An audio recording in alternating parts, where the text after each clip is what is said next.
Ya, masih bersama saya Ajeng Kamarati di editorial Media Indonesia. Premanisme subur, investasi hancur. Kita telah terhubung dengan Wakil Ketua Umum Asosiasi Perusahaan Retail Indonesia atau APRindo dengan Mas Tutum Rahanta. Ini kayaknya orang yang tepat untuk kita tanyai pendapatnya nih Mas Jaka. Iya. Mas Tutum, selamat pagi.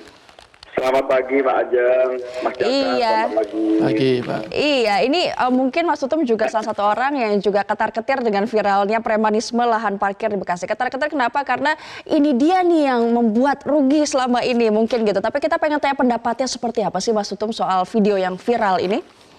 Iya, sebetulnya bukan ketar-ketir lagi. Ini sudah menjadi makanan kita sehari-hari di lapangan sebetulnya. Udah biasa gitu ya Mas ya untuk melihat hal seperti ini sebenarnya. Tapi akhirnya terbongkar juga. Gimana Mas?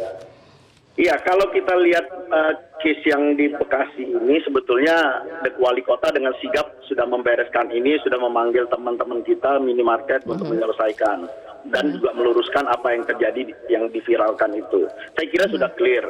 Tetapi yang paling penting sesuai dengan topik kita untuk investasi jangka panjang yang negeri kita lagi gaung-gaungkan. Karena saya lihat ini kan sudah sering kita angkat di Metro TV sebetulnya. Sampai ada bikin topik-topik khusus tentang investasi. Kita ingat waktu tahun pertama Pak Jokowi, ada satgas pungli, satgas apapun yang menyangkut untuk orang nyaman berinvestasi lah. Nah, ini cerminan besar sebetulnya yang kita lihat hari karena memang semua orang sudah gemes dengan kejadian-kejadian pemaksaan ini. Betul. Gitu. Saya kira sangat tidak tepat. Karena kenapa? Niatnya betul adalah untuk pemberdayaan sebetulnya. Nah, pemberdayaan ini kan tidak bisa ujuk-ujuk dengan cara pola-pola cara demikian. Siapapun akan dirugikan dengan pola-pola demikian yang dengan tidak memakai aturan yang sebenarnya. Kami sudah membayar pajak, retribusi parkir juga bayar. Nanti datang lagi pemungut, sekali lagi untuk memungut kepada si konsumen. Memang si konsumen melihat itu uang kecil. Tetapi dalam hati setiap konsumen itu membayar kepada orang yang tepat atau bukan? Apakah ini distorkan ke kas Pemda? Banyak faktor yang akhirnya terlintas di benak kita. Apakah negeri kita ini tidak bisa menyelesaikan hal-hal sepele demikian? Saya kira ini hanya sebagian kecil dari puncak gunung es yang ada ya. Jadi sebenarnya kalau misalnya fakta di lapangan, kalau ini kan kita lihat memang kebetulan viral, jadi orang-orang tahu. Tapi ini sebuah rahasia umum yang memang semua orang tahu gitu. Fakta di lapangannya seperti apa sih Mas Tutum? Fakta di lapangan memang betul, kan kita lihat sendiri pemerintah daerah Pak Anu mengatakan, kita sudah membayar pajak, kalau kita memberikan gratis, jadi kita diwajibkan untuk membayar retribusi gitu. Kalau yang komersial, kalau kita tidak ingin menggratiskan, berarti berapapun pendapatan Anda harus setorkan sekian persen, ada peraturan daerah untuk setor ke kas daerah. Itu clear gitu. Nah, tetapi ini kan kalau sudah kita memberikan retribusi, mereka ingin menguasai lagi lahan tersebut. Saya kira parkir ini bisa ada yang on street, mereka langsung hitung-hitungan dengan pemerintah daerah. Ini yang off street kan, lahan kita sendiri. Jadi saya kira ini bukan hanya masalah parkir. Monggo silakan dilanjutkan. Ya, masalahnya kita lihat kalau kita mau kupas satu persatu seperti narasi editorial tadi, banyak sekali gangguan-gangguan yang sebetulnya harus ditertibkan. Kalau tidak kita akan rugi semua. Investasi-investasi yang ingin masuk melihat hal demikian, salah satu perhitungannya adalah gangguan-gangguan yang demikian. Kita lihat saya kira hampir semua kawasan industri tidak bisa lepas dari cengkraman kalau kita turun naik barang. Nah Mas Tutum, kalau misalnya itu hitungannya, hitungannya setiap bulan atau setiap tahun mungkin bisa dikasih tahu gambaran berapa persen sih biaya tambahan untuk jatah preman ini? Mungkin ada yang indirect, ada yang indirect ya. Yang ini yang parkir ini kan indirect lagi. Kami sudah memberikan retribusi, tetapi kan ada lagi yang memungut. Ini kan double. Yang dirugikan siapa? Si konsumen. Jadi bukan kami. Jadi saya hanya ingin mengatakan setiap ketidakefisien di negeri ini, ketidakefisienan, apa yang terjadi? Pelaku usaha semua mendistribusikan seluruh biaya itu ke barang jualan mereka gitu. Ini yang dipahamin. Kenapa kita selalu produksi sesuatu produk tidak berdaya saing? Negeri orang lain yang dengan tenaga kerja lebih mahal dari kita, mereka kalau kita import lebih murah lagi produk yang kita produksi sendiri. Ini ada apa? Berarti ada permasalahan. Ini yang harus pasti membuka mata kita untuk membahas secara keseluruhan, bukan hanya parkir saja ya. Terakhir Mas Tutum, pasti sudah pernah protes, sudah pernah diomongin lah masalah ini karena ini memang merugikan baik konsumen maupun pelaku usaha. Tetapi setelah video viral ini kayak momentum yang tepat untuk melakukan langkah lagi. Kira-kira langkah apa yang akan dilakukan? Tepat sekali, Pak Wali sudah dengan sigapnya mengkoreksi saya kira viral video pertama. Selesai itu. Kepolisian sudah menerjunkan timnya. Tapi saya hanya ingin meminta, ini jangan hanya sifatnya ad hoc atau sementara, harus dilaksanakan permanen. Ini bukan hanya di wilayah Bekasi, hampir di seluruh wilayah. Dan bukan hanya masalah parkir, saya tidak ingin menyebutkan premanisme lah. Ini masalah pemalakan ini terjadi, ada di pinggir jalan, ada di dalam kawasan, ada di kawasan perumahan dan industri. Banyak sekali yang terjadi gitu. Masyarakat tidak berdaya menghadapi demikian. Kadang-kadang kita lihat pemerintah daerah atau pihak keamanan mengamini. Terus kita bisa ngapain kalau sekarang diamini? Akankah merestui hal-hal demikian? Nah, yang viral video pertama itu kan bahkan memfasilitasi. Bagaimana lagi kita bisa menginin gitu? Pelaku usaha yang berdiri di samping si orang Pemda itu pun nggak bisa, di samping Pak An pun nggak bisa ngapa-ngapain gitu, selain mengamini gitu. Iya. Karena seakan ini miris sekali ya. Betul, seakan ini satu kenormalan gitu. Oke, kita berharap agar hal ini tidak lagi terjadi. Setelah viral ini mudah-mudahan ada langkah konkret dan juga permanen yang akan dilakukan oleh pemerintah. Terima kasih Mas Tutum. Ya. Untuk penertiban ke belakangnya semua. Sampai ke depannya juga gitu. Ya, Mas Tutum Rahanto, Wakil Ketua Umum Aprindo, terima kasih telah bergabung bersama kami di editorial Media Indonesia. Iya, tadi ada beberapa pointers yang penting. Pertama, ini bukan rahasia umum, di mana-mana terjadi. Yang kedua, mohon diantisipasi secara permanen agar tidak terjadi lagi. Yang ketiga, masyarakat tidak berdaya. Dan selanjutnya Pemda ini seakan-akan selama ini mengamini, merestui, bahkan memfasilitasi. Wow. Iya, saya kira kalau kita lihat video yang beredar kemarin itu kan memang sangat jelas ya. Pemerintah Kota Bekasi melalui Pak Aan Suhanda itu ya kesannya memfasilitasi ormas-ormas yang melakukan demo itu untuk dalam tanda kutip mengintimidasi pengusaha kan. Mereka memaksakan kehendak untuk mengelola lahan parkir di gerai-gerai minimarket. Dan ini kan tentu saja tidak boleh. Artinya semestinya aparat pemerintahan daerah itu jangan membiarkan apalagi memfasilitasi praktek-praktek seperti ini. Mereka harus punya solusi agar mereka tidak melakukan intimidasi, agar mereka tidak memaksakan kehendak, dan agar mereka tidak melakukan aksi-aksi premanisme terhadap siapapun, terhadap pengusaha. Dan tadi Pak Tutum menyebutkan sebenarnya yang rugi itu konsumen. Kalau kita lihat sehari-hari itu kan kita banyak sekali yang merasa kesal ya, merasa tidak rela mengeluarkan uang 1.000, 2.000 ketika. Padahal jumlahnya sedikit ya. Betul, sebenarnya dari sisi nilai kan tidak seberapa. Tetapi rasa kesal ini ketika kita parkir hanya untuk membeli barang yang tidak seberapa, tiba-tiba kita keluar dari minimarket dimintain uang segitu. Itu kan menunjukkan bahwa sebenarnya parkiran itu tidak boleh diberikan kepada pihak-pihak yang tidak berhak sebenarnya. Apalagi kalau pemerintah Kota Bekasi sampai memberikan surat tugas untuk mengutip biaya perparkiran. Ada apa ini itu sebenarnya? Kan ada apa? Sebenarnya tidak boleh seperti itu. Oke Mas Jaka, kita akan lanjutkan lagi usaha jeda pariwara berikut ini. Pemirsa tetaplah bersama kami di editorial Media Indonesia. Selamat pagi dan selamat bergabung bagi Anda yang baru saja bergabung bersama kami di Editorial Indonesia. Editorial Indonesia topiknya hari ini adalah premanisme subur, investasi hancur. Anda yang sudah bergabung di 0215839900. Saatnya kita menghubungi mereka. Mereka sudah terhubung dengan kami sekarang. Kita sapa dulu yang pertama penelpon kita pada pagi hari ini adalah Bapak Ikhwan dari Jember. Selamat pagi Pak Ikhwan. Selamat pagi Mbak Ajeng dan Kang Jaka. Oke, selamat pagi. Ya, silahkan. Bagaimana pendapatnya? Itu menunjukkan adanya degradasi moral. Jadi kerusakan moral. Kalau itu contohnya ada di Bekasi, itu satu contoh saja. Sedangkan ini sudah nasional ini. Kejadian ini nasional. Kalau organisasi masyarakat yang dimaksud, ya jelas itu kelihatan sehari-hari. Pengalaman kami juga, itu LSM, lembaga swadaya masyarakat.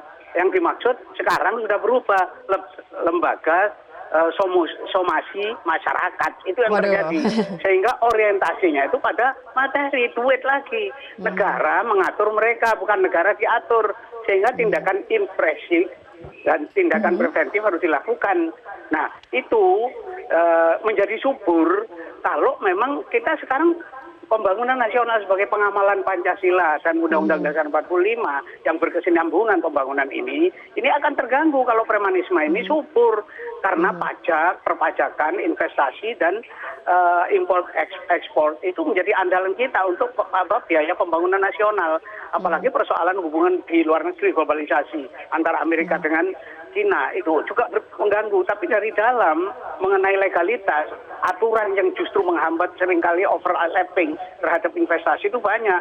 Tapi lebih hebat lagi kalau sudah premanisme, dan itu persoalan moralitas, sikap mental kita yang dipicu oleh sistem hukum yang kuncinya ada pada Undang-Undang Dasar 45. Kita tidak punya Undang-Undang Dasar 45 sekarang itu. Yang ada Undang-Undang Dasar amandemen. Kemudian sistem ekonomi kita yang kapitalis liberalis itu justru menunjang. Begitu juga sistem politik yang korporatokratif. Inilah akar permasalahannya. Jadi selama ini kita ngomong kulit-kulitnya aja. Sehingga ibarat orang sakit kita hanya menangani akibat saja, simptomatik. Sedangkan harusnya kita menangani sebab utamanya. Iya. Oke. Itulah yang penting harus kita tangani. Harus dari akar-akarnya agar ini tidak terjadi lagi di kemudian hari. Terima kasih Pak Ikhwan dari Jember. Sekarang kita menuju ke Pak Edward yang sudah siap dari Bengkulu. Pak Edward, pendapatnya premanisme subur, investasi hancur. Silakan. Selamat pagi media Indonesia. Selamat pagi. Saya selain dari prihatin dan miris melihat kejadian yang terjadi di Bekasi, itu adalah sekedar gambaran kecil. Secara nasional kan kita lihat itu grup PA212 yang menjual isu SARA. Ini juga isu SARA yang dijual. Kalau ada yang menjual isu agama, ada yang menjual isu suku. Ini yang terjadi di daerah kita. Nah, ini dampak dari premanisme ini kan seperti yang dikatakan, investasi hancur. Kenapa? Karena tidak ada kepastian hukum. Orang ragu tentang keamanan untuk berinvestasi di Indonesia. Ini dampaknya, efek dominonya ini. Jadi kita harapkan, saya sesalkan itu mencoreng wajah polisi dan aparatur penegak hukum. Di depan aparatur penegak hukum dia dengan arogannya ketua ormas itu menunjukkan kekuatannya bahwa mereka lah yang berkuasa seolah-olah ada negara dalam negara ini. Nah ini pihak Pemda hanya Bekasi janganlah cuma karena elektoral mengejar untuk dua periode mereka menjual harkat dan martabat bangsa Indonesia sebagai preman. Nggak boleh, mestinya mereka lindungi rakyat. Yang dilindungi itu cuma berapa ratus sih preman, tapi yang dirugikan itu ribuan masyarakat Bekasi, jutaan masyarakat Bekasi. Ini saya pikir tolonglah pemimpin-pemimpin itu mulai sekarang sadarlah bahwa kita jangan lagi membiarkan premanisme berjalan. Tidak dengan tegas, berikan tindakan represif, bukan preventif lagi. Sekarang sudah represif. Kenapa? Mereka sudah bertindak di luar akal sehat. Di mana-mana mereka malak.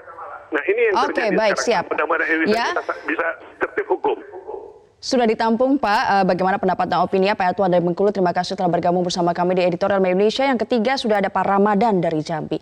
Pak Ramadan dari Jambi, ini tadi katanya Pak Edward dan Pak Ikhwan harus ditindak tegas karena mengorbankan masyarakat. Bagaimana pendapat Anda? Assalamualaikum Pak Jaka dan Mbak Ajeng. Terima kasih Media Indonesia. Kita bersyukur Kompas mengangkat persoalan ini. Tentu ini keuntungan bagi masyarakat banyak. Keterbukaan media massa itu sangat penting. Yang pertama Mas Jaka saya sampaikan, dalam aturan negara preman itu tidak ada. Dalam aturan masyarakat preman itu tidak ada. Dalam aturan agama preman itu juga tidak ada. Jadi negara itu letaknya paling tinggi. Tidak ada selain dari negara mengatur negeri ini. Preman itu tidak ada dalam sistem apapun. Sistem agama, sistem adat istiadat, sistem negara tidak ada. Makanya negara ini harus hadir untuk kepentingan masyarakat banyak. Saya minta seperti itu supaya ini ditanamkan lagi setiap pemimpin di negeri ini. Negara adalah tempat yang tertinggi mengatur negeri ini. Terima kasih Mas Jaka dan Mbak Ajeng. Oke, terima kasih setelah bergabung bersama kami Pak Ramadan dari Jambi. Dan pemirsa, kami akan melanjutkan perbincangan ini. Sebelumnya kami akan melanjutkan perbincangan ini selepas kita ada berita yang baru saja kami dapatkan dari Sekretariat Kapolri, yakni Jenderal Polisi Tito Karnavian hari ini menyerahkan tongkat komando Kepala Kepolisian Negara Republik Indonesia. Ini merupakan suasana terakhir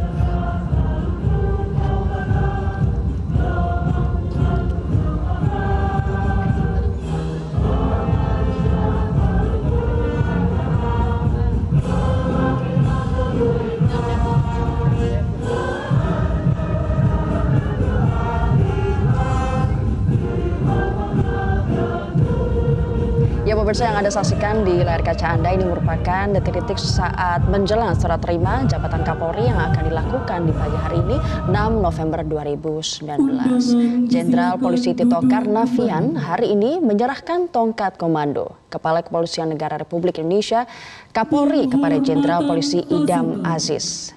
Serah terima berlangsung di lapangan markas Komando Brigade Mobil Makobrimob Depok, Jawa Barat. Seperti yang kita ketahui, Idam Aziz yang sebelumnya menjabat sebagai Kepala Badan Reserse Kriminal Kabareskrim Polri tersebut menjadi calon tunggal sebagai calon Kapolri yang diajukan Presiden Joko Widodo ke DPR.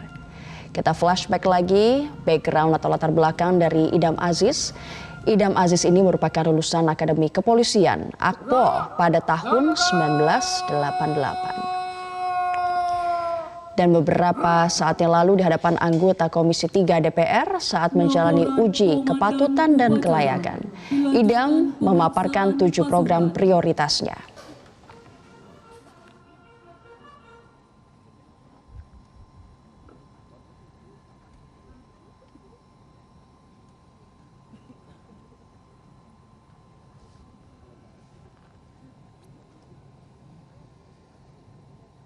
Lapor upacara tradisi serah terima Panji Kepolisian Negara Republik Indonesia Tri Brata siap dimulai.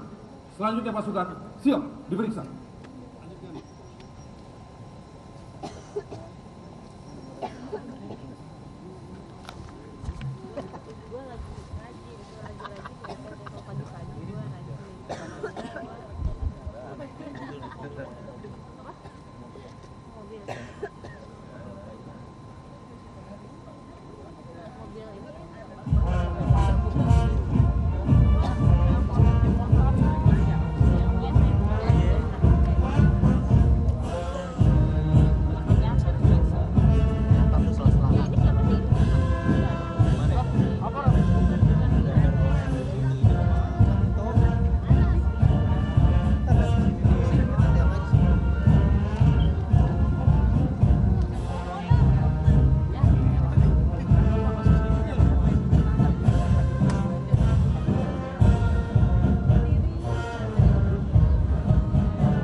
Ya pemirsa, tadi adalah detik-detik sebelum menjelang serah terima jabatan dari Kapolri. Kami akan hadirkan editorial Indonesia selepas jeda.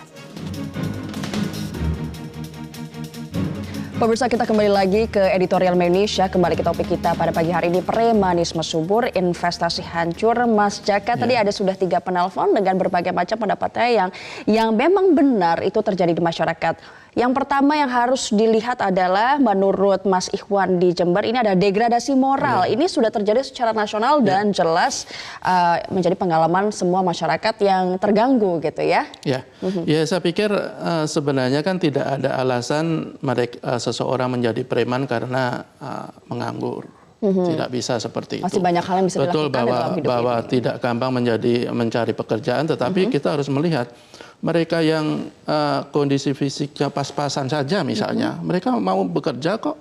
Tentu saja dengan bekerja di tempat-tempat lain mereka akan lebih lelah, lebih menguras tenaga, lebih menguras fisik. Kalau preman ini kan mereka inginnya mencari gampangnya saja. Mereka pengen mendapatkan uang dengan cara yang mudah, malas, tidak perlu mengeluarkan keahlian, tidak perlu mengeluarkan tenaga, datang mengutip segala macam sudah beres. Ini kan sebenarnya persoalan utama dalam diri sebagian masyarakat kita, dan itu harus kita atasi. Artinya kalau pemerintah Kota Bekasi tidak bisa dong memberdayakan orang-orang seperti ini dengan memberikan kesempatan untuk melakukan pemungutan pajak, itu kan secara etis, secara aturan saya pikir juga tidak tepat.